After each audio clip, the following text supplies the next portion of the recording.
আমার এই গাড়ি ভালো না, দুধের গাড়ি ভাই, 16 মন দুধ, 1 2 মন দুধ, এক ট্রাক দুধ আপনারা দেখেন, হেলা হেলা বলে আর আমরা ভাই চলে করে আবার দুধ কিনে আমরা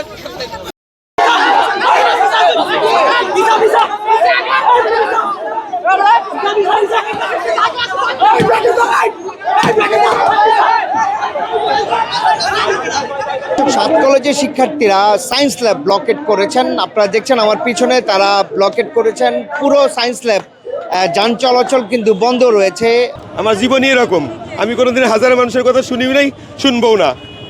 আমি সোজা চলি।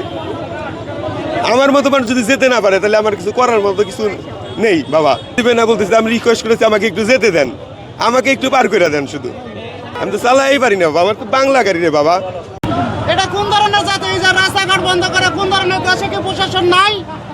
হ্যাঁ, না তাদের খালি দাবি দেওয়া আছে না, আরো বাংলাদেশে মানুষ আছে। আপনারা কি এগুলো বলতেছেন? আপনারা কি করতেছেন? কোনোভাবে ওরা এখান থেকে যেতে দেবে না। তাহলে এটি কি কোনো ভাই এদের কোনো দেশ হইল বলেন? ওদের দাবির জন্য ওরা তো একটা রাস্তার একটা সাইডে দাঁড়ায় এই ধরনের মানুষের সমস্যার সৃষ্টি না করেও সেই দাবির জন্য মনে করেন যে ঢাকা সেন্ট্রাল ইউনিভার্সিটি নামে একটা ঢাকা 7টি কলেজ নিয়ে একটা ইউনিভার্সিটি বানানো হয়েছে। তো আমাদের 24-25 সেশনে ভর্তি পরীক্ষা নেওয়া হয়েছে, ভর্তিও নেওয়া হয়েছে। তো আমাদের অধ্যাদেশের যে বিষয়টা আর কি, যেটা আমাদের ওইটা আর কি জটিলতা চলতেছে।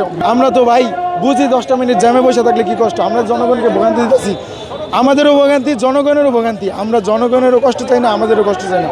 আমাদের মুক্তি চাই, জনগণেরও মুক্তি চাই। আমরাও তো চাচ্ছি না যে আমরা এমন রোদে খেয়ে না খেয়ে এই যে রাস্তায় এসে দাঁড়িয়ে থাকি বা সাধারণ মানুষের এমন কষ্ট হোক, কিন্তু সরকার তো আমাদের ছাড়তেছে না। এই অবরোধ যে কতদিন থাকবে সেটা রাষ্ট্র এবং মন্ত্রণালয়ের উপর ডিপেন্ড করতেছে। ওনারা যতদিন না আমাদের এই দফা না মানবে ততদিন আমরা এখানে থাকবো। আমাদের পড়াশোনা বাদ দিয়ে আমরা এখানে রাস্তায় আসছি, মৌলিক অধিকার আমরা পাচ্ছি না।